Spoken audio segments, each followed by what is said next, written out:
Yo, as a man who's married, should you even be vulnerable? We're about to find out. Well, at least what we have to say about it. So, there's a there was a bobcat in our. You want to talk about the bobcat that was in the backyard? Did you see the bobcat? I did see the bobcat. We have bobcats in our neighborhood, but we really only see them after it's rained. I don't know if they get washed out from wherever they live in. I think they're like worms or something. You know how when it rains, you got little worms all over? We got bobcats just sitting around chilling. And we got a bunch of rabbits, but not as many rabbits when the bobcats are out for some reason. So if you're a bobcat, we love you, but just stay out of our yard if you could. 'Cause you're a little scary. I thought they was going to be bigger is what I thought, but they're really kind of small. They're like a tall cat. Are they really? A tall house cat. Is the official name a Robert Cat? How did they get the bobcat name? Robert Cat. Oh, thanks for your support.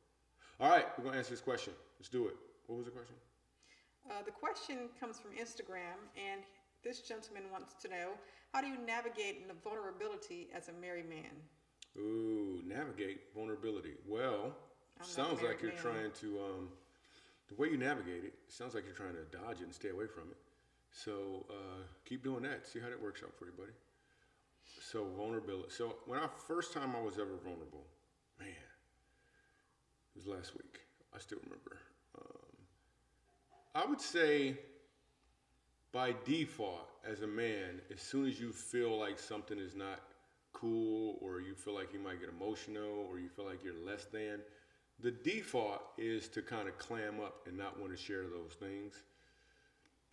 I would encourage you in those moments, hopefully you're aware enough to get extra curious about why that is in that moment. And then just take a jump and just sit with your spouse. You may actually want to set them up a little bit and be like, hey, I'm about to do the thing that you want me to do, the vulnerable thing. I'm about to do that. Is that okay? And then spouses, wives, don't be like, ooh, yes, go ahead, honey. No, just calm yourself down, okay? So if you want to announce it first, that's a good, because if you're getting vulnerable and she don't know it, and you're not good at it, it'll all go bad. Mm-hmm. Like if you try to get vulnerable, like I'll do we'll do a role play right now. Hey, here's just something I've got to tell you. Okay. Are you ready? Are you about to laugh? So it can all it can go bad really fast. So it's better if you give her a heads up that you feel like there's something you want to share, but don't stretch it out too long because then she'll get all scared. Like, what's wrong? What's wrong? Don't do that. I would just say, fellas, just jump in and be willing to do it because your marriage is worth it. Plus, here's the bonus. When you're authentically vulnerable with your spouse, there is more opportunity in the house. Talk to the fellas.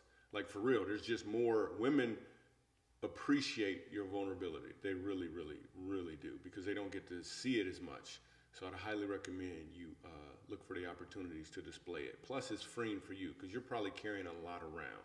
And the more you can release, the better it'll be for your marriage. It's funny how we're not done. I just want to say one thing. In the original marriage between Adam and Eve, there's a line in Genesis where it says they were both naked and they felt no shame. And if you look at that, not just in a physical sense, but in an emotional, mental, spiritual sense, they were vulnerable with each other and felt no shame. They were emotional with each other and they felt no shame.